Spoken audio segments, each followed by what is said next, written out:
மகிமையும் மகத்துவம் நிறைந்த நம்முடைய கர்த்தராகிய இயேசு கிறிஸ்துவின் நாமத்தினாலே உங்களுக்கும் உங்கள் தலைமுறைகளுக்கும் உங்கள் வாழ்வின் எல்லா பகுதிகளுக்கும் கர்த்தருடைய மகிமையும் கிருபையும் பெருகுவதாக என்று சொல்லி நாங்கள் உங்களை ஆசீர்வதிக்கிறோம்.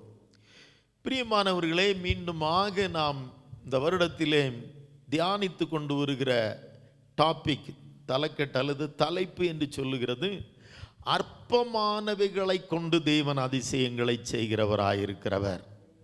அதை பார்த்தோம். அது மாத்திரமல்ல, அது நம்ம உப்பு முதல் துப்பல் வரையும் பார்த்தோம், களிமண்ணை பார்த்தோம், பறவைகளை பார்த்தோம், மீன்களை பார்த்தோம், பல காரியங்களை நாம் பார்த்தோம். ஸ்தோத்திரம்.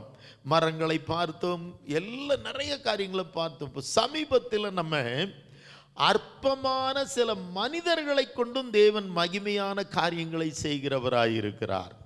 ஒரு அற்பமாய் எண்ணப்பட்டவர்கள், ஒரு புச்சீகரிக்கப்பட்டவர், இவனுக்கு ஒரு விக்தியானோ, இவளுக்கு ஒரு மனுஷியானோ என்று, அதாவது நம்மளை எல்லாம் ஒரு புச்சமாக ஒரு துச்சமாக பார்க்கிறவர்களை கொண்டும் தேவன் நம்மை கொண்டும் அதிசயமான காரியங்களை செய்கிறார்.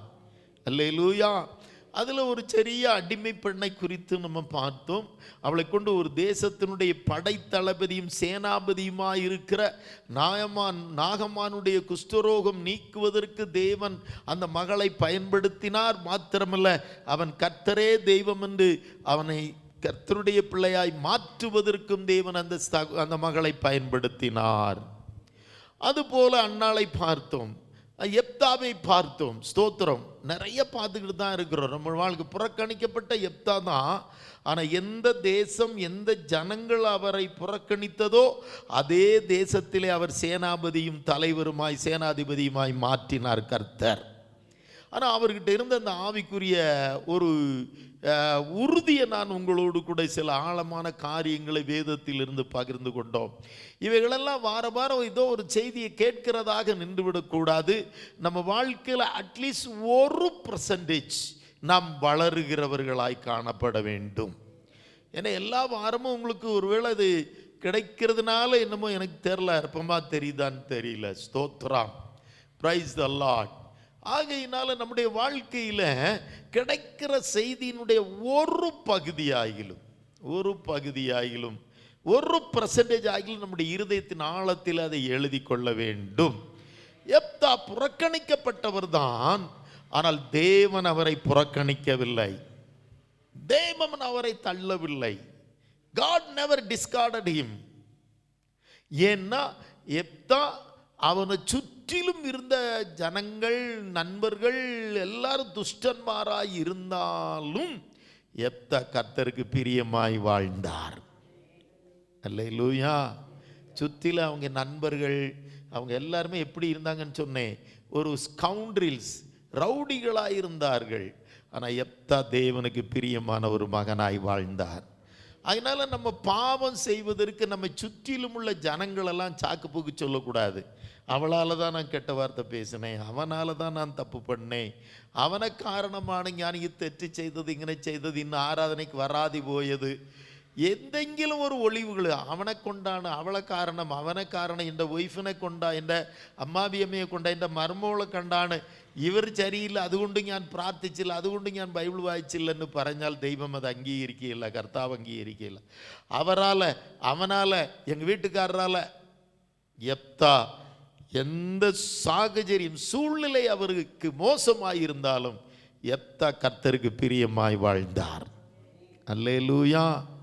எந்த சூழ்நிலை, யுத்தமே வந்தாலும் ஆலயத்திற்கு வந்து ஜெபம் பண்ணிட்டு கர்த்தரை துதிச்சிட்டு தான் ஆலயத்தோடு உள்ள நல்ல ஐக்கியம் உள்ளவராக இருந்தார். ஆராதனைக்கு எவ்விதத்திலும் நாம் பங்கு பெறுகிற மக்களாய் காணப்படணும்.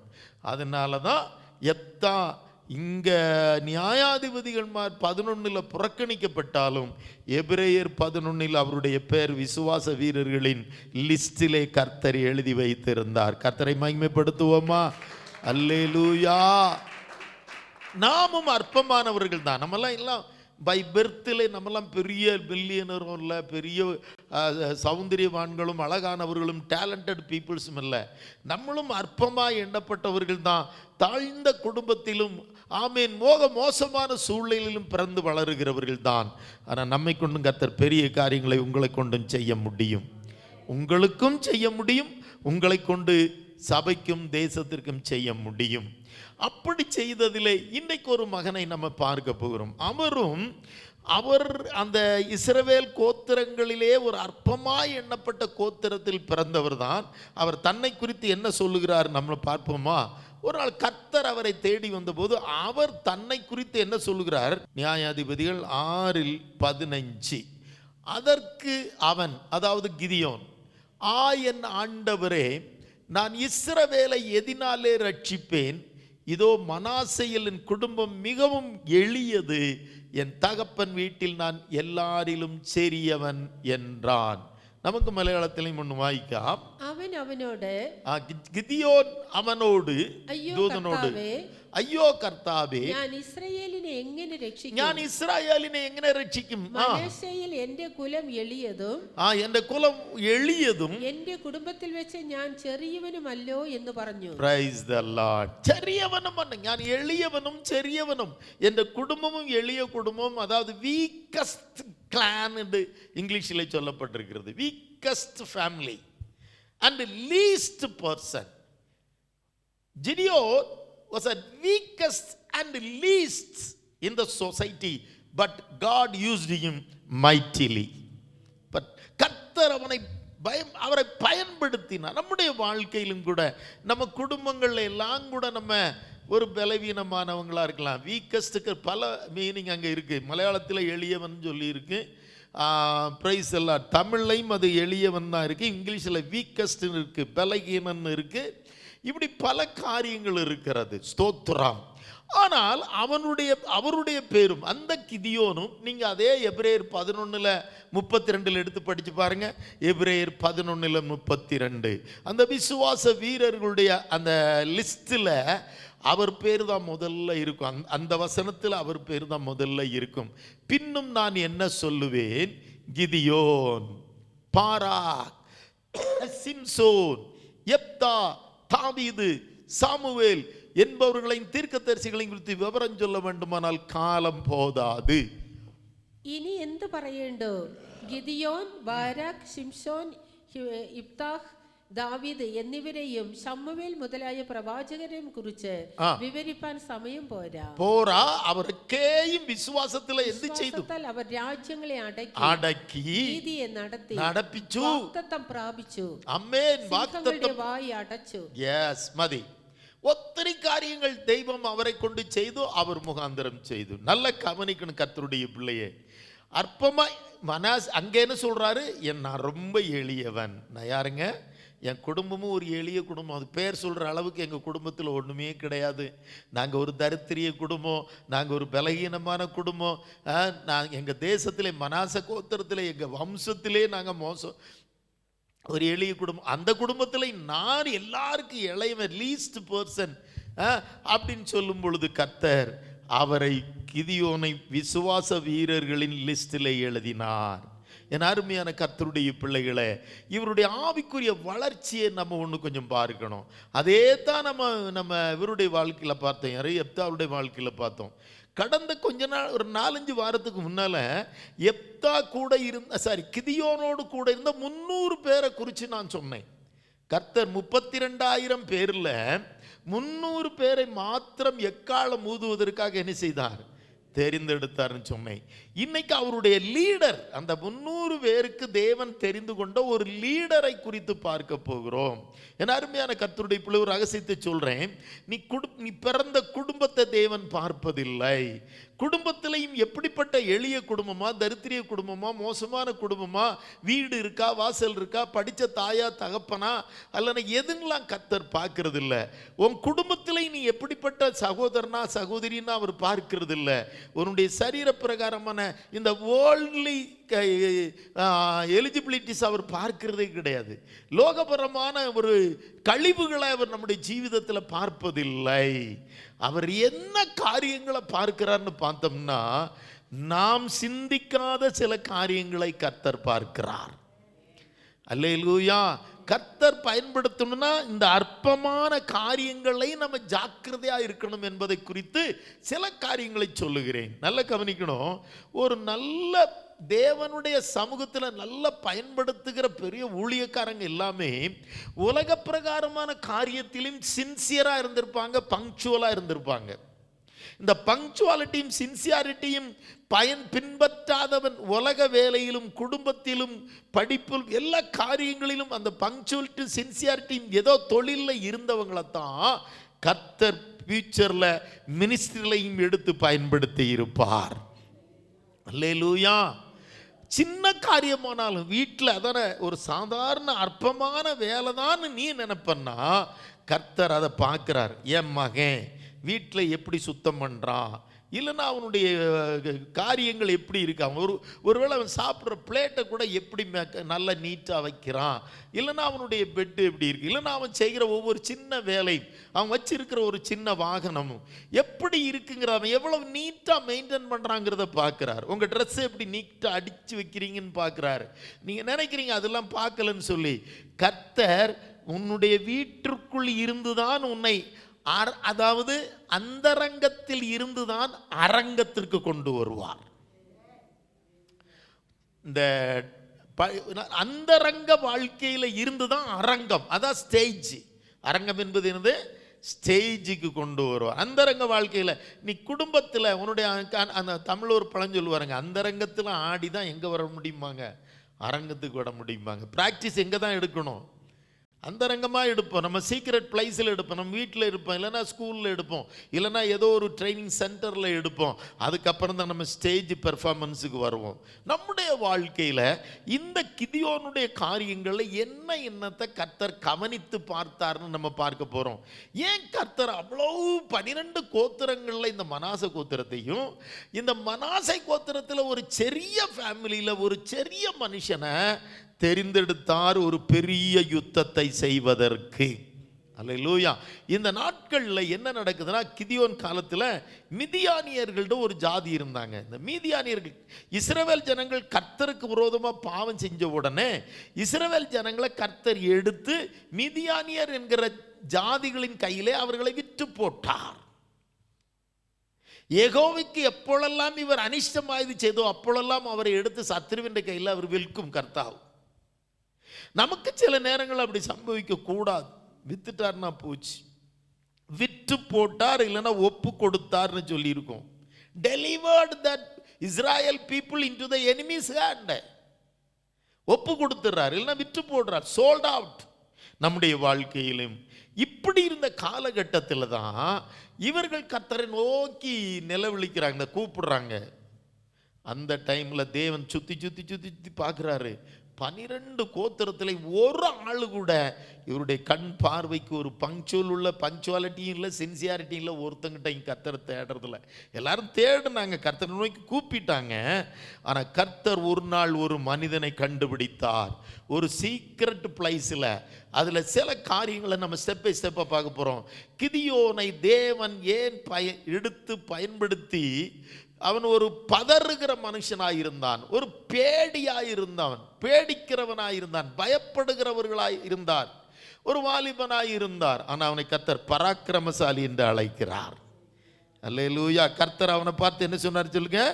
பராக்கிரமசாலியே, கர்த்தர் உன்னோடு இருக்கிறார் என்று சொன்னார். Price the Lord. அது என்னத்திற்கு காரணம்? அது 12ஆம் வசனத்தில் சொல்றார், பராக்கிரமசாலியே கர்த்தர் உன்னோடு இருக்கிறார். ஆனால் அவன் பராக்கிரமசாலி அல்ல ஆக்சுவலா. ஆனால் கர்த்தர் அவனுடைய சில ஆக்டிவிட்டிஸை கவனிக்கிறார், சில செய்கைகளை பார்க்கிறார். ஃபர்ஸ்ட் பாயிண்ட், மீதியானியர்கள் வந்து என்ன செய்யறாங்க? இஸ்ரவேல் மக்கள் விளவு விதைச்சு வச்சிருப்பாங்க, அந்த பயிரை விதைச்சிருப்பாங்க, கோதுமை, வார்கோதுமை, தானியங்கள். இவர்கள் கூட்டம் கூட்டமாக வந்து அதை அழிச்சு நாசமாக்கிட்டு கொள்ளையடிச்சிட்டு போயிடுவாங்க. இது நிமித்தமாக இஸ்ரவேல் ஜனங்கள் என்ன செஞ்சாங்களாம்? பயந்து போய், நீங்கள் வீட்டில் போய் படித்து பாருங்க தெரியும். பயந்து போய் என்ன செய்வாங்களாம்? மலைகள், குன்றுகள், அரணான ஸ்தலங்கள், ஒரு பெரிய பெரிய மலைகள்லையும் குகைகள்லையும் போய் ஒளிஞ்சிக்கிட்டாங்க. எல்லாரும் வீடு வாசல்லாம் விட்டு போயிட்டாங்க. நீங்க 2ஆம் வசனத்தை நீங்க படிச்சு பார்த்தீங்கன்னா தெரியும். மிதியானியரின் கை இஸ்ரவேலின் மேல் பலத்து கொண்டபடினால் இஸ்ரவேல் புத்தர் நிமித்தம் மிதியானியர் நிமித்தம் இஸ்ரவேல் புத்திரர் தங்களுக்கு மலைகளில் உள்ள கெபிகளையும் குகைகளையும் அரணான ஸ்தலங்களையும் அடைக்கலங்களாக்கி கொண்டார்கள். മിദ്യാൻ ഇസ്രായേലിന്മേൽ ആധിക്യം പ്രാപിച്ചു. ഇസ്രായേൽ മക്കൾ മിദ്യാന്യരുടെ നിമിത്തം പർവ്വതങ്ങളിലെ ഗുഹകളിലും ദുർഗങ്ങളും ശരണമാക്കി. வீடு வாசல் எல்லாம் விட்டு ஓடிட்டாங்க. தோட்டம் துறவுகள் நிலங்கள் எல்லாம் விட்டு ஓடிட்டாங்க. விளவெல்லாம் விட்டுட்டு போயிட்டாங்க. ஹார்வெஸ்ட்லாம் போச்சு. எல்லாம் அவங்க வந்து கொள்ளையடிச்சிட்டு போறாங்க. எல்லாரும் பயந்து ஒளிந்த போது ஜீவனுக்கு பயப்படாமல் தன் விளைவை பாதுகாத்த ஒரு மனுஷன் உண்டு. அவர்தான் கிதியோன். இவருடைய ஃபர்ஸ்ட் பாயிண்ட் என்ன தெரியுமா? அங்கே ஒரு மனுஷன் இருக்கிறாருங்க. அங்கே ஒரு மனுஷன் என்ன செய்ய 11வது வசனத்தை நம்ம படிச்சுப்பாங்க. ஃபர்ஸ்ட் பாயிண்ட்டு, அதற்கு பின்பு கர்த்தருடைய தூதனானவர் அபியசீரியனான யோவாசின் ஊராகிய ஓப்ராவில் இருக்கும் ஒரு கர்வாலி மரத்தின் கீழ் உட்கார்ந்தார். அவனுடைய குமாரன் கிதியோன், யோவாசு என்கிறவனுடைய மகனாகிய கிதியோன் கோதுமையை மீதியானியரின் கைக்கு தப்புவிக்கிறதற்காக ஆலைக்கு சமீபமாய் அதை போரடித்தான். அது படிங்க, அதனுடைய அர்த்தத்தை சொல்றேன். അനന്തരം യഹോവയുടെ ഒരു ദൂതൻ വന്ന് ഓഫ്രായിൽ അബ്രേയസ്യനായ യോവാശിന്റെ കരുവേലകത്തിന് കീഴെ ഇരുന്നു. അവന്റെ മകനായ ഗിദിയോൻ ഗോതമ്പ് മിദ്യാന്യരുടെ കയ്യിൽ പെടാതിരിക്കേണ്ടതിന് മുന്തിരിച്ചക്കിന് അരികെ വെച്ച് മെതിക്കുകയായിരുന്നു. எல்லாரும் வீடு வாசல் நிலத்தை விட்டுட்டு போயிட்டாங்க. தேவன் தனக்கு கொடுத்த ஆசீர்வாதத்தை விட்டு போயிட்டாங்க. ஆனால் இங்கே ஒரு மகன் இருந்தான், ஒரு வாலிபன் இருந்தான், ஒரு யுவாவு, ஒரு யவன பிராயத்தில் உள்ளவன். எனக்கு கர்த்தர் கொடுத்த விளைவை, அறுவடையை, சத்துருக்களின் கையிலே என் கோதுமையை விட்டுவிட மாட்டேன். அல்லேலூயா.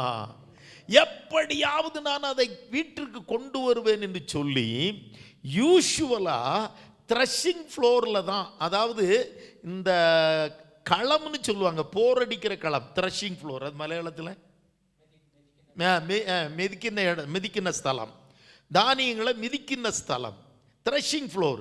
அங்கே போட்டு தான், ஓப்பன் பிளேஸில் போட்டு தான் அதை அடித்து எடுப்பாங்க, நெல்லோ கோதுமையோ பார்லியோ எல்லாவற்றையும். ஆனால் இவருக்கு கொஞ்சம் மிதியானியர்களுக்கு ரொம்ப பயம். ஏன்னா ஒருத்தனும் அவன் வயலை இது அறுவடை பண்ணலை, எல்லாம் போட்டுட்டு ஓடிட்டான். ஆனால் இந்த கிதியோன் மாத்திரம் பயம் உள்ள இருந்தா கூட தேவன் தனக்கு கொடுத்த கோதுமையும் வால்கோதுமையும் அவர் சத்ருவின் கையில் விட்டு விடாதபடி த்ரஷிங் ஃப்ளோரில், அதாவது மிதிக்களத்தில், போரடிக்கிற களத்தில் ஓப்பனாக அடிக்கிறதுக்கு பதில் அவங்க அப்பாவுக்கு ஒரு முந்திரி தோட்டம் இருந்துச்சு. அந்த முந்திரி தோட்டத்தில் அந்த முந்திரி சாறு புளிகிறதுக்கு ஒரு ஆலை, ஒரு முந்திரி சக்கா, அது மலையாளத்தில் இருந்த முந்திரி சக்கு. ஆமை, தமிழில் செக்கும்பாங்க தெரியுமா? செக்கு, எண்ணெய் ஆட்டுற செக்கும்பாங்கல்ல, அதை மாதிரி முந்திரி சக்கு. முந்திரி ஆலைக்குள்ள ஒரு ஒதுக்குப்புறத்தில் மறைவான இடத்துல அவர் மீதியானின் கைக்கு தன் கோதுமையை பாதுகாக்கிற ஒரு உத்தரவாதத்தை கர்த்தர் கிதியோன் வாழ்க்கையில் கண்டார். போனா போகுது, நம்ம பிழைச்சா போதும் அப்படின்னு அவர் விடலைங்க. கிதியோனிடத்தில் கர்த்தர் பார்த்த கேரக்டர் என்னன்னா, அற்பமானது தானே, ஜீவன் கிடைச்சா போதும், விளவு போனா போகுது, சத்துரு எடுத்துக்கிட்டு போட்டா போறான் அப்படிங்கிறத விடாம, அற்பமானது என்று சொல்லி கர்த்தருடைய ஆசீர்வாதத்தை அழித்து விடாதபடி அதையும் அறுவடை செய்து அதை களத்திலே கொண்டு வந்து போரடித்து அதை மிதித்து எடுத்து அதை தன் வீட்டிற்கு கொண்டு வந்து சேர்க்கிறதை கர்த்தர் பரலோகத்திலிருந்து பார்த்து கொண்டிருந்தார். அல்லேலூயா. எல்லாரும் அவங்க கொடுத்த பொறுப்பை விட்டுட்டு போயிட்டாங்க. துணிஞ்சு எல்லாரும் சேர்ந்து நின்றுருந்தாங்கன்னா அவங்க மிதியானியரை, அந்த சத்துருக்களை நிர்மூலமாக்கி இருக்கலாம். 12 கோத்திரமும் போயிடுச்சு. ஒரே ஒரு கோத்திரத்தில் ஒரே ஒரு வாலிபன் மாத்திரம் இருந்து, தேவன் எனக்கு கொடுத்ததை நான் சத்துருவின் கையிலே விட்டு விட மாட்டேன், அதோடு அது வயலிலும் போட்டு விட மாட்டேன், அதை അർപ്പമായി എണ്ണ മാട്ടേൻ. അത് ഞാൻ ഒരിക്കലും അത് എന്ത് ചെയ്യുക, ഒരു സിമ്പിളായിട്ട് എടുക്കുകയല്ല. ദൈവം എനിക്ക് തന്ന അനുഗ്രഹം ഒരിക്കലും ഞാൻ വെറുതാവാക്കുകയില്ല. അത് എൻ്റെ വീട്ടിൽ കളപ്പുറയിൽ ഞാൻ കൊണ്ടുപോയി ചേർക്കും. നമ്മുടെ வாழ்க்கையிலையும் ஒரு சின்ன விளைவாக இருக்கலாம், அல்லது ஒரு சின்ன வருமானமாக இருக்கலாம், ஒரு 10 ரூபாயோ ஒரு 100 ரூபாயோ ஒரு 500 ரூபாயோ இருக்கலாம். ஆனால் அதையும் அற்பமாக எண்ணுகிறவனுடைய வாழ்க்கையில் அதிக ஆசீர்வாதத்தை கர்த்தர் கொடுக்க முடியாது. பைபிளில் சொல்லி இருக்கு, கொஞ்சத்தில் உண்மையாக இருந்தால்தான் அநேகத்தின் மேல் அதிகாரியாய் கர்த்தர் வைப்பார். அது மாத்திரமல்ல, பூமிக்குரிய காரியத்தில் உண்மையாக இருந்தாதான் ஆவிக்குரிய காரியங்களை கர்த்தர் கொடுப்பார்னு இந்த லூக்காவில் 16ஆம் அதிகாரம் நினைக்கிறேன், அதில் எழுதி இருக்கு. பூமிக்குரிய காரியத்தை உனக்கிட்ட ஒருத்தன் ஒப்பு கொடுத்திருந்தான்னு அதை எடுத்து படிச்சு பாருங்க, தெரியும். லூக்கா எழுதின சுவிசேஷம் 16ஆம் அதிகாரத்தில் அந்த ஒரு வசனத்தை நம்ம படிக்கலாம். நம்ம நிறைய பாயிண்டில் பார்க்கறதுக்கு 2 பாயிண்ட் 1 பாயிண்ட் கூட பார்த்தாலும் பிரச்சனை இல்லை. அங்கே பூமிக்குரிய பொருளை குறித்து நாம் உண்மையாக இராவிட்டால் நம்மை நம்பி யார் மெய்ப்பொருளை ஒப்பு கொடுப்பான்? அநீதியான 16ல் 11 படிச்சு பாருங்க, 10-11. லூக்கா 16ல் 10-11. கொஞ்சத்திலே உண்மையுள்ளவன் அநேகத்திலும் உண்மையுள்ளவனாய் இருக்கிறான், கொஞ்சத்தில் அநீதி உள்ளவன் அநேகத்திலும் அநீதி உள்ளவனாய் இருக்கிறான். அடுத்த வசனம் சொல்லுது, அநீதியான உலகப் பொருளை பற்றி நீங்கள் உண்மையாய் இராவிட்டால் யார் உங்களை நம்பி உங்களிடத்தில் மெய்யான பொருளை ஒப்புவிப்பார்கள்? அருமையான வார்த்தைங்க, அது படிங்க பார்க்கலாம். അത്യല്പത്തിൽ വിശ്വസ്തനായവൻ അധികത്തിലും വിശ്വസ്തൻ, അത്യല്പത്തിൽ നീതികെട്ടവൻ അധികത്തിലും നീതികെട്ടവൻ. നിങ്ങൾ അനീതിയുള്ള മമോനിൽ വിശ്വസ്തരായി, നിങ്ങൾ അനീതിയുള്ള മമോനിൽனா വേൾഡ്ലി ட்ரெஷர்ஸ், உலக பொருட்களில் விஸ்வஸ்தராய் இல்ல எங்கில் சத்தியமாயது நிங்களே ஆர் ஆமென். எப்படி கர்த்தர் சத்தியமாயது மெய்யானது பெரிய பெரிய பதவிகளை, ஊழியத்தை, பொறுப்பை, சபையை நம்ம கையில் கர்த்தர் கொடுப்பார். எதையுமே கர்த்தர் கொடுக்கறது 100 ரூபா தானே, எப்படி வேணாலும் செலவு பண்ணும். ஒரு 500 ரூபா தானே. என்னுடைய காரியத்தில் சிலர், நான் செய்கிற சில காரியத்தில் என்ன எல்லாருமே சிலர் ஒரு மாதிரி தான் பேசுவாங்க. ஏன்னா ஒவ்வொரு பைசாவுக்கும் ரொம்ப யுத்தம் பண்ணுவேன். ஒரு 100 ரூபா 1000 ரூபா வேஸ்ட்டாக போகுதுன்னா இந்த வீண் செலவுக்காக பெரிய சண்டை போடுவேன். மற்றவங்க பார்வையில், யார் பார்வையில் அது அற்பமாக தெரியுதோ இல்லையோ, எனக்கு தெரியும் கர்த்தர் எனக்கு கொடுத்தது உலக பிரகாரமான பொருளிலும் நான் உண்மையாக இருக்க வேண்டும் என்று விரும்புகிறேன். அல்லேலூயா. அப்ப கிதியோன் பாருங்க, கொடுக்கப்பட்ட பொருள் உண்மை, அந்த உலக பிரகாரமான கொஞ்சம் கோதுமை தாங்க.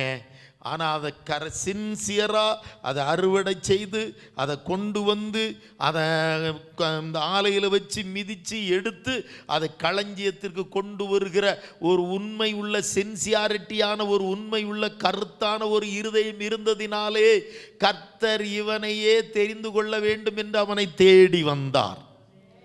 அப்போ கர்த்தர் வீட்டில் சோம்பேறிகளாக இருக்கிறவங்க, வீட்டில் இதை எடுத்து இங்கே போடுனா அப்படியே தூக்கி போட்டு போகிற பிள்ளைகளோ பையங்களையோ கர்த்தர் ஆசீர்வதிக்க மாட்டார்.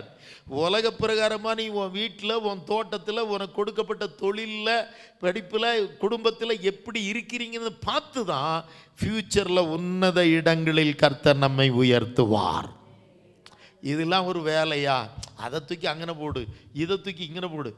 எதை தூக்கி எங்கன வச்சா நீட்டாக இருக்குமோ அதை தூக்கி அங்கன வைக்கும் பொழுது தான் அதையும் கர்த்தர் பரத்திலிருந்து பார்க்கிறார். அல்லேலூயா. தேடி போகிறது இப்போ யாரைத்தான் தேடி போகிறாருங்க? கிதியோனை தேடி போகிறார்.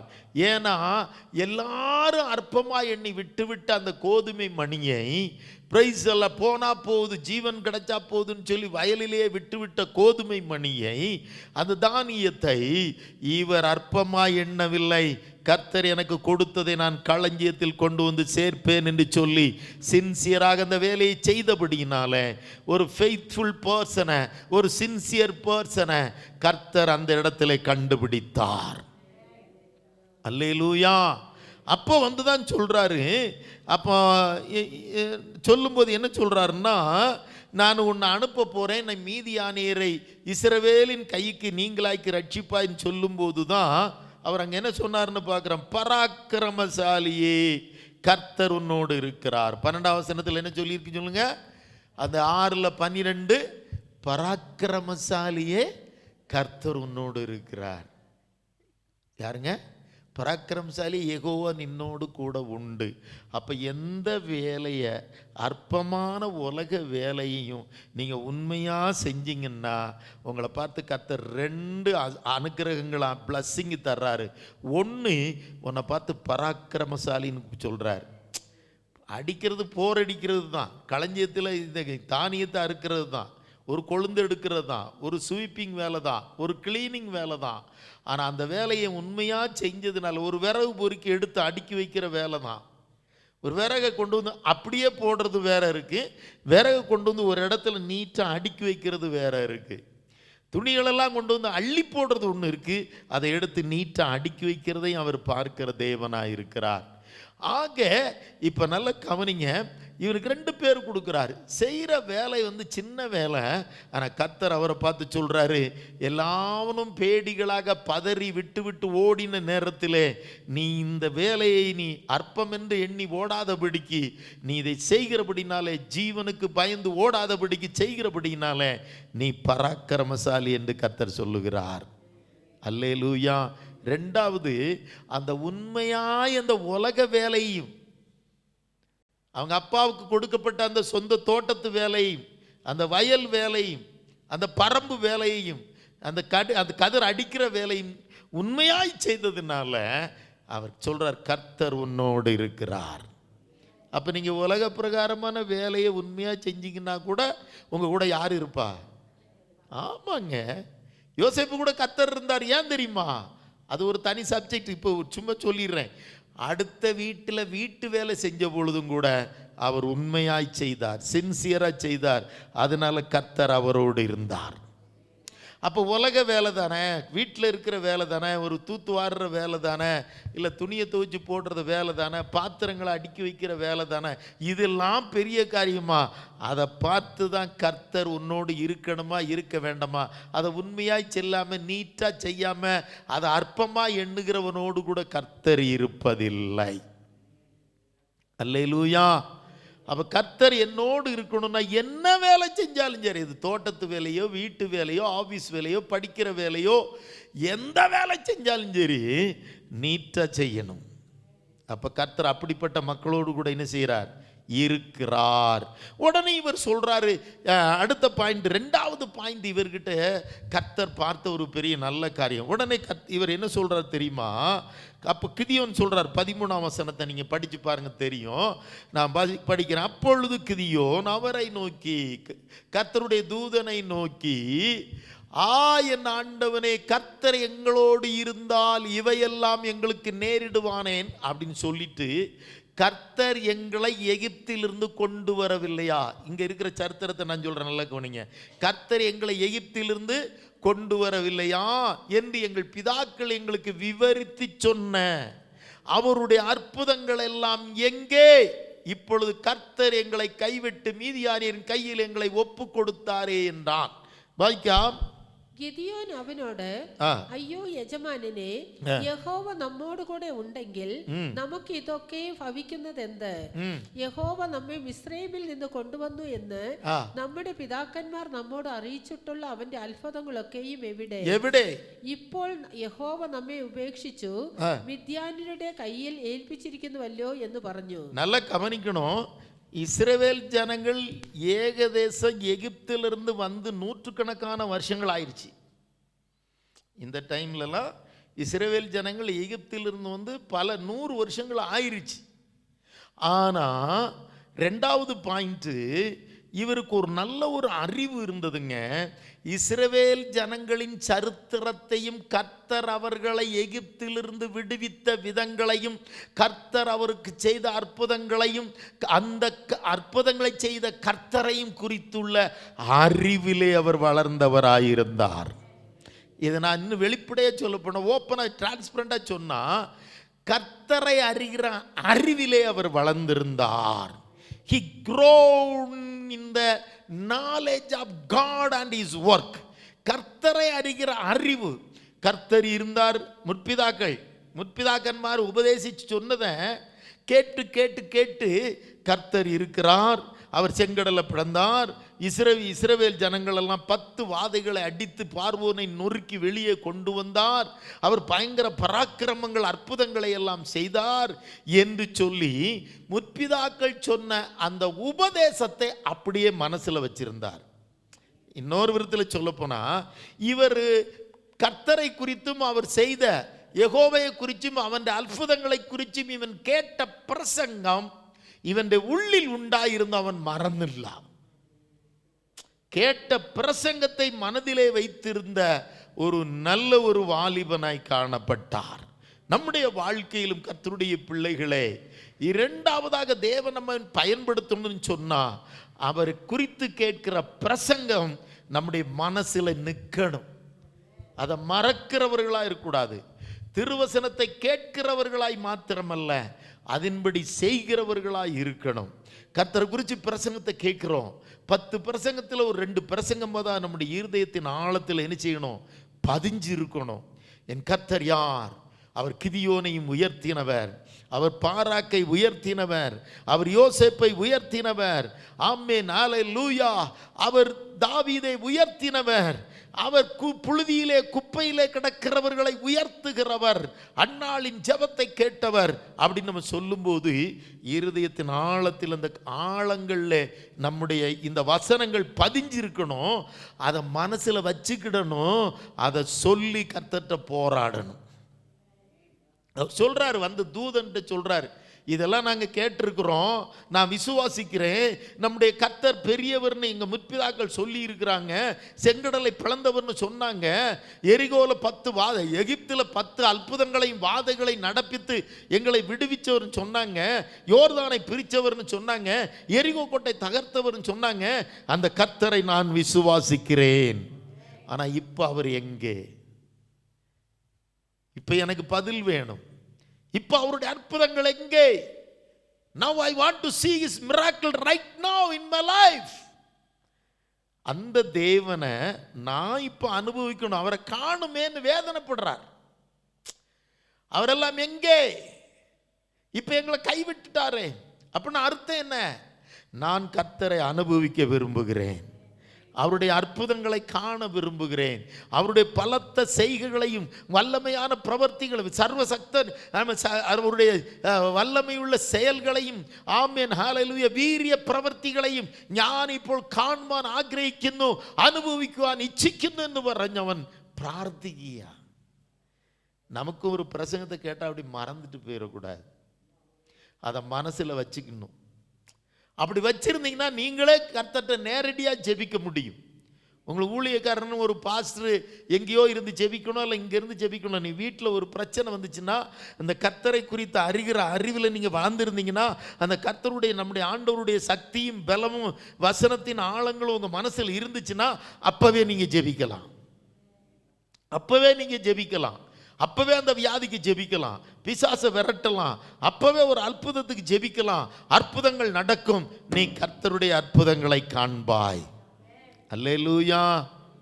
அப்போ கிதியோன் உலக பிரகாரமான வேலையிலும் சின்சியராக கரெக்டாக ஃபெய்த்ஃபுல்லாக செஞ்சதை கர்த்தர் பார்த்தாரு. அதனால கர்த்தர் கூட இருந்தார். பிரைஸால். இப்போ ரெண்டாவது, அவருக்கு தன் தேவனை குறித்தும் அவருடைய பலத்த செய்கைகளை குறித்தும் கேட்ட அந்த சம்பவங்கள் அவர் மனதிலே இருந்தது. நமக்கு இந்த பைபிளில் குறித்து என்னென்ன அற்புதங்களெல்லாம் நம்ம கேட்டோமோ அதெல்லாம் நம்முடைய மனசில் ஆழங்களில் பதிஞ்சிருக்கணும். அல்லேலூயா. அப்பந்தான் அதை வச்சு நம்ம ஜெபிக்க முடியும். கர்த்தர் செய்த அற்புதங்களை வச்சு நம்ம ஜெபிக்கணும்னா அந்த கர்த்தரை அறிகிற அறிவில். அதுதானே பைபிளில் சொல்லியிருக்கு. 2 பேதுருல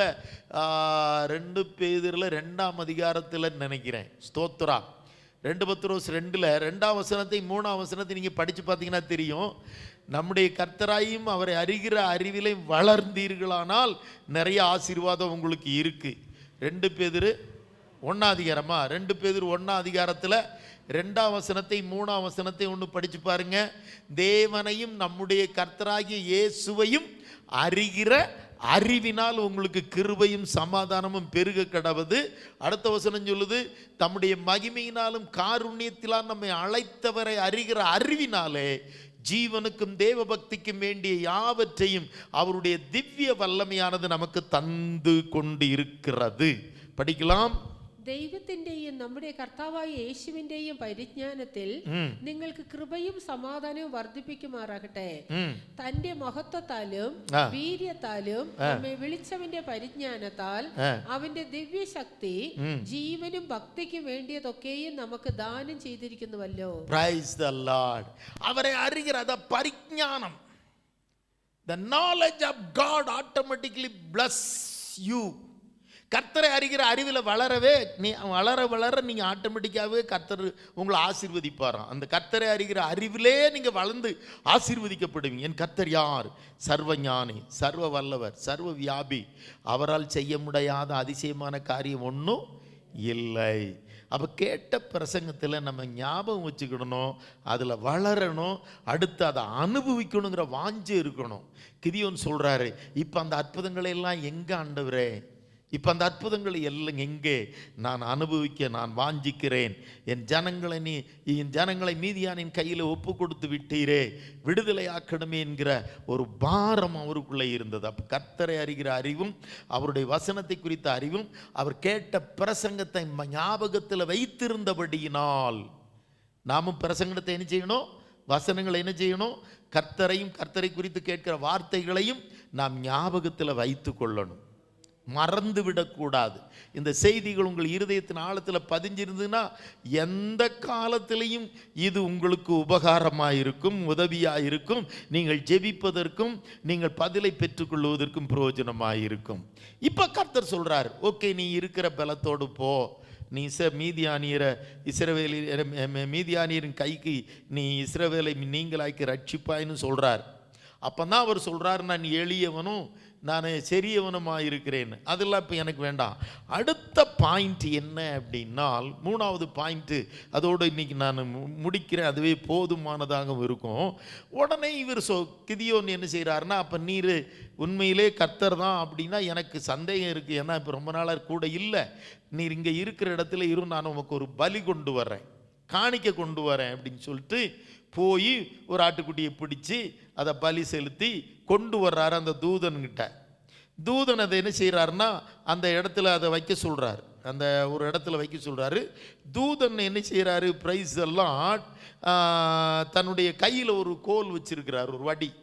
அதில் அந்த பலியை தொட்ட உடனே அதில் அப்படியே தீப்பிடிச்சு எரியுது, அக்னி எரியுது. அந்த அக்னியிலேயே தூதனும் ஏறி போயிட்டார். இதெல்லாம் காரியம் இல்லை. இப்போ என்ன நடக்குது அப்படின்னு சொன்னால், கர்த்தர் இன்னைக்கு ராத்திரி ஒரு காரியம் சொல்கிறார்.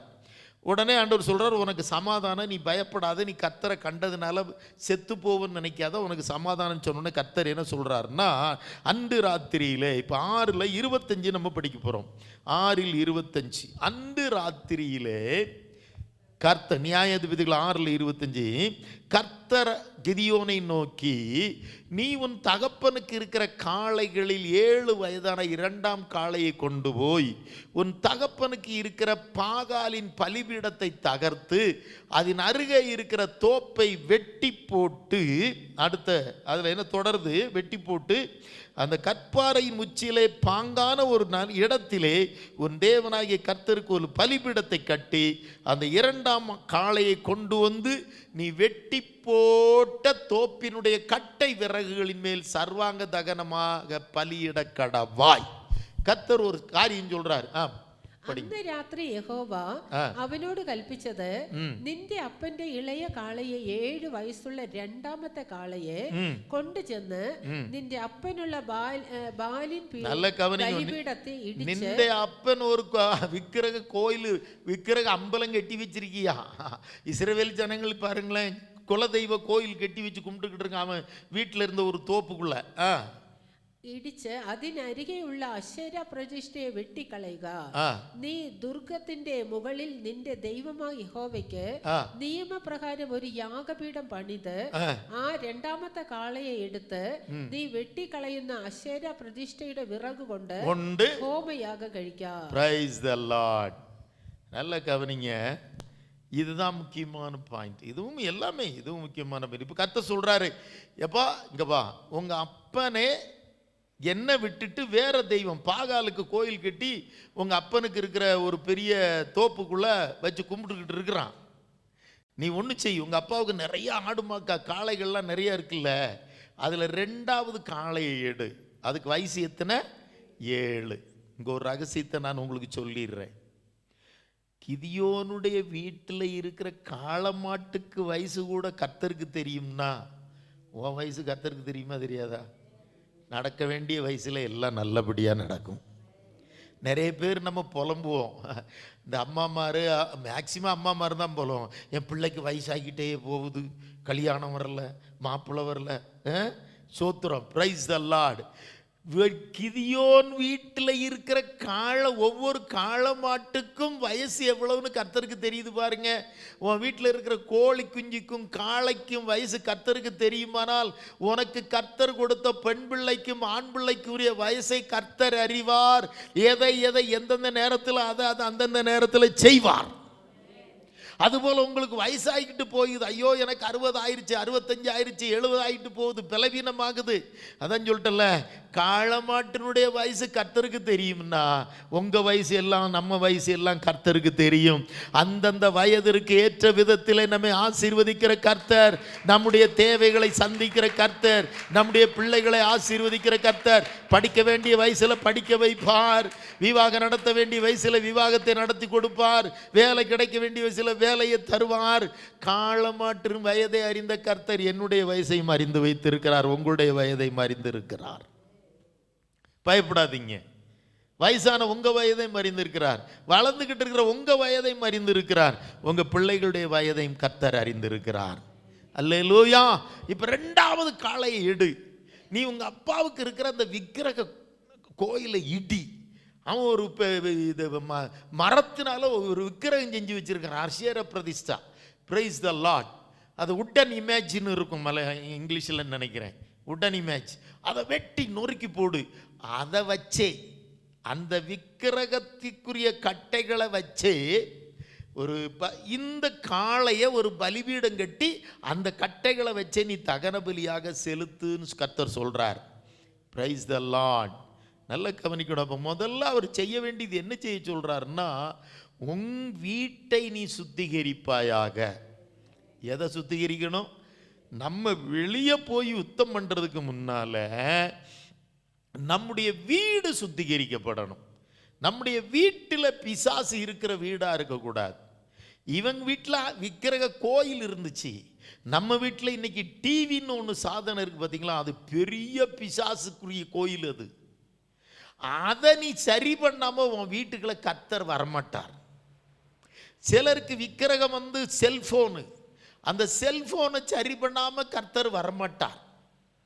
அந்த செல்போனு சிலருக்கு விக்கிரகம், சிலருக்கு டிவி விக்கிரகம். அதுக்குள்ள எல்லா பிசாசுனுடைய பாட்டுகளும் ஆட்டங்களும் டான்ஸுகளும் அருவருப்பானவைகளையும் சினிமாக்களையும் சீரியல்களையும் நீ யூடியூப்லையும் டிவியிலையும் பார்த்து கொண்டு இருக்கிற வரைக்கும் தேவன் உன்னோடு கூட இருக்க மாட்டார். முதல்ல நீ உன்னையும் உன் வீட்டையும் சுத்திகரித்து கொள்ள வேண்டும். அல்லேலூயா. நம்முடைய வீட்டில் நிறைய விக்கிரகம் இருக்கும். அது என்னென்ன விக்கிரகம் தெரியும். சிலருக்கு மூக்குப்பொடி விக்கிரகம், சிலருக்கு பீடி விக்கிரகம், அதை விட்டு இருக்க முடியாது, செத்து போவோம்மா. சிலருக்கு வெத்தலை பாக்கு விக்கிரகம், சிலருக்கு சீரியல் விக்கிரகம், சிலருக்கு சினிமா விக்கிரகம், யாருக்கு என்னென்னலாமோ. சிலருக்கு சில பாவம் சிலருக்கு விக்கிரகமாக இருக்கிறது. மக்களே, என்னை அன்போடு கேட்டுக்கொள்ளுகிறேன், அதெல்லாம் நீ விட்டு. இவர் என்ன செஞ்சா தெரியுமா? ஊர்க்காரங்களுக்கெல்லாம் பயந்தாரு, ஆனால் ராத்திரியில் செஞ்சார். நீ அந்த வசனத்தை மட்டும் படிங்க, நான் முடிக்கிறேன். இன்னைக்கு பார்க்கலாம் 27ஆம் வசனத்தை எல்லாரும் படிங்க. அப்பொழுது கிதியோன் தன் வேலையாட்களில் 10 பேரை சேர்த்து கர்த்தர் தனக்கு சொன்னபடியே செய்தான். அதில் மாற்றவே கூடாது. இன்னைக்கு பிரசங்கம் கேட்குறீங்கன்னா அப்படியே செய்யணும். ஆனால் என்ன செஞ்சார்? அவர் தன் தகப்பன் குடும்பத்துக்கும் அந்த ஊர் மனுஷருக்கும் பயப்பட்டபடியினால் அதை பகலில் செய்யாமல் രാത്രിയിൽ செஞ்சார், இரவில் ചെയ്തു. മലയാളത്തിൽ ഒന്ന് മാത്രം പെട്ടെന്ന് വായിക്കാം. ഗിദിയോൻ തന്റെ വേലക്കാരരിൽ 10 പേരെ കൂട്ടി യഹോവ തന്നോട് കൽപ്പിച്ചതുപോലെ ചെയ്തു. ആ വചനമാണ് പ്രധാനം. യഹോവ തന്നോട് കൽപ്പിച്ചതുപോലെ, കർത്തർ തനക്ക് சொன்னபடியே. இன்னைக்கு நம்ம விக்கிரகங்களை அழிக்கிறவர்கள் சொன்னபடியே கல்பிச்சது போல அவன் എന്ത് ചെയ്തു? എന്നാൽ അവൻ തന്റെ കുടുംബക്കാരെയും പട്ടണക്കാരെയും പേടിച്ചിട്ട് പകൽ സമയത്ത് അത് ചെയ്യാതെ രാത്രിയിൽ ചെയ്തു. Praise the Lord.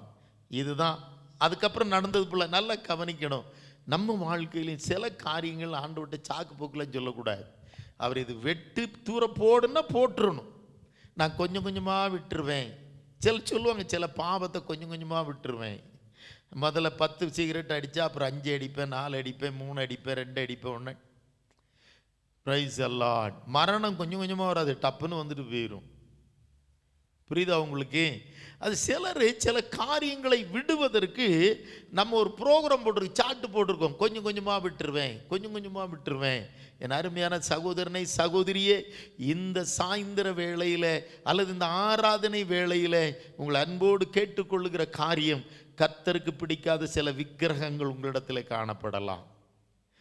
சிலருக்கு ஏதோ சில மோசமான சுபாவங்கள் இருக்கும், சிலருக்கு சில பொருட்கள் இருக்கும், சிலருக்கு மோசமான குணங்கள் இருக்கும், சுபாவங்கள் இருக்கும்.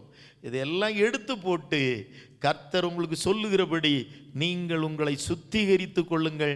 உங்கள் மூலமாய் கர்த்தர் பெரிய காரியங்களை செய்வார். உங்கள் வாழ்க்கையிலும் கர்த்தர் பெரிய அற்புதங்களை செய்வார்.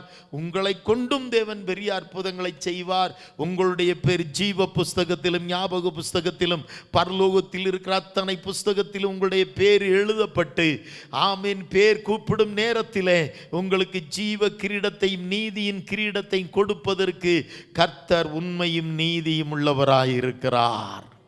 கிதியோனுடைய பெயர் ஹல்லேலூயா எபிரேயர் லிஸ்டில் எழுதப்பட்டு பரலோகத்திலும் எழுதப்பட்டிருக்கிறது போல நாமும் கர்த்தர் சொன்னபடி, அதுக்கு சாக்கு போக்கில் சொல்லி, ஏன் இதை செஞ்சா என்ன, இதை பார்த்தா என்ன, நல்லதை மட்டும் எடுத்துக்கிட்டா என்ன, நிறைய பேர் சொல்கிறதில்ல. கர்த்தர் சொல்கிறார், வெட்டுனா பூரணமாக வெட்டணும். வெட்டிட்டு அதே விக்கிரகங்கள் உண்டாக்கியிருந்த அந்த மரம் இருக்குது பார்த்தீங்களா, அந்த விக்கிரகத்தை பீஸ் பீஸாக வெட்டி, சாமியை நம்ம பாஷையில் சொல்லப்போனால் உண்டாக்கி வச்சுருந்த அந்த மரத்தில் செஞ்சு வச்சுருந்த சிலையை பீஸ் பீஸாக வெட்டி அதை வச்சே பலி செலுத்தினான். அதை வச்சு எரித்து அந்த காளையை பலி செலுத்தினான். நம்ம வாழ்க்கையில் அப்படி எரிச்சிடணும். தேவனுக்கு பிடிக்காத பாவங்களை அப்படியே விட்டு ஒதுக்கணும். ஏன் இதை செஞ்சா என்ன, அவன் செய்யலையா, இவன் செய்யலையா, அவங்க பார்க்கலையா. நிறைய பேர் சொல்லுவாங்க, அப்படின்னு ஆண்டவர் ஏன் எதுக்கு டிவியை உண்டாக்குனாரு, ஏன் செல்ஃபோனை உண்டாக்குனாரு, நாங்கள் இப்போ அரளிக்கோட்டையும் அவர் தான் உண்டாக்குனாரு. நல்லது, உடம்புக்கு ரொம்ப நல்லது, அரைச்சி குடிங்க கொஞ்சம். நமக்கு தேவையானதை மட்டும் எடுத்துக்கிறோம். களமருந்து ஆண்டவர் தான் உண்டாக்குறதுக்கு ஞானத்தை கொடுத்தாரு. காலையில் ஒரு கிளாஸ் டீ குடிக்கிறதுக்கு பதில் 1/2 கிளாஸ் களமருந்து என்ன செஞ்சிட வேண்டியதுங்க, குடிச்சிட்டு போங்க. வயிற்றுல ஒத்த பூச்சி இருக்காது. நம்முடைய வாழ்க்கையில் நம்ம பாவம் செய்கிறதுக்கு மாத்திரம் நம்ம சாக்கு போக்கு சொல்லக்கூடாது. ஏன் ஆண்டவர் படைச்சாரு, ஏன் அதை படைச்சாரு, இதை படைச்சாரு. அதை படைச்சா தின்னா செத்து போகணும்னு தெரியுதில்ல. ஸ்தோத்ரா. இதை தின்னா உன் சரீரம் நாசமாகும். உங்கள் சரீரம் தேவனுடைய ஆலயம். அந்த ஒரு வசனத்தை 1 கொரிந்தியர் 6ஆம் அதிகாரத்தில், ஆமே, நம்முடைய சரீரம் முக்கியமா இல்லையான்னு ஒன்று பார்ப்போமா? பிரைஸ் எல்லாம் 1 கொரிந்தியர் 6ஆம் அதிகாரத்தில் ஹல்லேலூயா 19ஆம் வசனத்தை 20ஆம் வசனத்தை மட்டும் படிக்கலாம். நம்முடைய சரீரம் தேவன் விரும்புகிற ஆலயமாய் மாறணும். இதை சுத்திகரித்து கொண்டால் உங்கள் வாழ்க்கையிலும் கர்த்தர் அற்புதங்களை செய்வார். உங்கள் மூலமாய் தேசத்திலும் குடும்பத்திலும் சபையிலும் பெரிய காரியங்களை கர்த்தர் கிதியோன் மூலமாய் செய்தது போல உங்கள் மூலமாய் பெரிய காரியங்களை செய்வார். உங்கள் பேரை ஜீவ புஸ்தகத்தில் எழுதுவார். உங்கள் சரீரமானது நீங்கள் தேவனாலே பெற்றும், சரீரம் உங்களுக்குள்ளது இல்லைங்கிறது நல்லா கவனிங்க. இந்த சரீரத்தை கொடுத்தது கர்த்தராம். இந்த ஏன் உடம்பு, ஏன் வாழ்க்கை, ஏன் இருப்போம், ஏன் வருமானம், நான் எப்படி பண்ணுவேன்னு சொல்றீங்களே, பைபிளை நல்லா தெரிஞ்சுக்கிங்க. உங்கள் சரீரமானது நீங்கள் தேவனாலே பெற்றும் உங்களில் தங்கியும் இருக்கிற பரிசுத்த ஆவியினுடைய ஆலயமா இருக்குதான். கர்த்தர் இது ஒரு ஆலயமா பார்க்கிறாருங்க. ஆகையினால நீங்கள் உங்களுடையவர்கள் அல்ல. இது சரீரம் நம்முடையதே இல்லையா. ஆகையினால என்ன செய்யணுமா? 20ஆம் வசனம், கிரயத்திற்கு கொல்லப்பட்டீர்களே. அப்படின்னா ஆண்டவர் உங்களை விலைக்கு வாங்கிட்டாரா, சொந்த இரத்தத்தை சிந்தி இயேசு கிறிஸ்து விலைக்கு கிரயத்துக்கு வாங்கிட்டாராம். ஆகையால் தேவனுக்கு உடையவைகளாகி உங்கள் சரீரத்தினாலும் உங்கள் ஆவியினாலும் தேவனை மகிமைப்படுத்துங்கள். ஆமென். ദൈവത്തിന്റെ ദാനമായി നിങ്ങളിൽ ഇരിക്കുന്ന പരിശുദ്ധാത്മാവിന്റെ മന്ദിരമാകുന്നു നിങ്ങളുടെ ശരീരമെന്നും നിങ്ങളെ വിലയ്ക്ക് വാങ്ങിയിരിക്കയാൽ നിങ്ങൾ താന്താങ്ങൾക്കുള്ളവരല്ല എന്നും അറിയുന്നില്ലയോ? ആകയാൽ നിങ്ങളുടെ ശരീരം കൊണ്ട് ദൈവത്തെ മഹത്വപ്പെടുത്തുവിൻ. சரீரத்தினாலும் தேவனை மகிமைப்படுத்தும். நிறைய பேர் சொல்றது என்ன தெரியுமா, இன்னைக்கு உலகத்துல நிறைய சில ஊழியர்களை பாசிஸ்மாரை குறித்து எச்சரிக்கையா இருங்க. ஆண்டவர் சரீரத்தெல்லாம் பார்க்கல, எதைத்தான் பார்க்கிறாருங்கிறாங்க, இருதயத்தை தான் பார்க்கிறாரு. அவர் இருதயத்தை தான் பார்க்கிறாரு. சரீரத்தை எப்படி வச்சிருந்தானே, முடி எப்படி வளர்த்தானே, மூக்குத்தி போட்டானே, கம்மல் போட்டானே, பயலுக நிறைய பேர் இப்போ என்ன வச்சு குத்திட்டு அலையிறான், காது குத்திட்டு அலையிறான், மூக்குத்தி போட்டுக்கிட்டு அலையிறான், இந்த உதட்டில் எல்லாமே என்னத்தை குத்திக்கிட்டு அலையிறானுங்க, அருவருப்பாக இருக்கிறானுங்க, பெண்களை விட அதிகமாக முடி வச்சு அலையிறானுங்க, அசிங்கமாக என்னெல்லாமா பச்சை குத்திக்கிறாங்க உடம்புலெல்லாம். அதெல்லாம் தேவனுக்கு அருவருப்பான பாவங்கள். ஆகினால இது இருதயம்தான் முக்கியம் என்பதல்ல, சரீரம்தான் முக்கியம். அதற்கு அப்புறம்தான் சரீரத்திற்குள்ள இருதயம் முக்கியம். ஆகினால ரெண்டும் கர்த்தர் கொடுத்தது தான். சரீரத்தோடு சேர்ந்தது தானே இருதயமும். இருதயத்தை மட்டும் தனியாக எடுக்க முடியாது, இல்லை எடுத்தால் சரீரம் இருக்காது. ஆகையினால சரீரம், அப்போ இருதயமும் சரீரமும் ஒரே இதில் இருக்கிற அவயவங்களாக இருக்கிறபடியினாலே நாம் ஒன்று செய்யணும். இதெல்லாம் இருதயத்தை ஆண்டவர் பார்க்குறாரு. அதெல்லாம் சரீரம் எப்படி இருந்தானே, என்ன செஞ்சானே, என்ன தின்னானே, என்ன போட்டானேன்னு சொல்லாதபடி நம்முடைய சரீரத்தினாலும் ஆவியினாலும் தேவனை மகிமைப்படுத்துங்கள். அப்போ முதல்ல நம்ம சுத்திகரிக்க வேண்டியதை கர்த்தர் சொன்னபடியே கிதியோன் செய்தார். அதில் சாக்கு போக்கை சொல்லக்கூடாது. இவ்வளோ விட்டுறலாமா, இல்லை இவ்வளோ விட்டுறலாமா, இப்படி விட்டுறலாமான்னு இல்லை. பூரணமாய் அவன் சுத்திகரித்த போது அதற்கப்புறம் சில சம்பவங்கள் நடந்தது. முடிவிலே 300 பேரை கொண்டு அவர்கள் யுத்தமே பண்ணலை, எக்காலம் மட்டும்தான் ஊதி கொண்டிருந்தாங்க. கர்த்தர் அவர்களை சத்துருக்களை நிர்மூல நாசமாக்கினார். அல்லேலூயா. உங்கள் வாழ்க்கையிலும் தேவன் உங்களுக்கு சொல்லுகிறபடி உங்கள் ஆவி ஆத்மா சரீரத்தை அர்ப்பணியுங்கள்.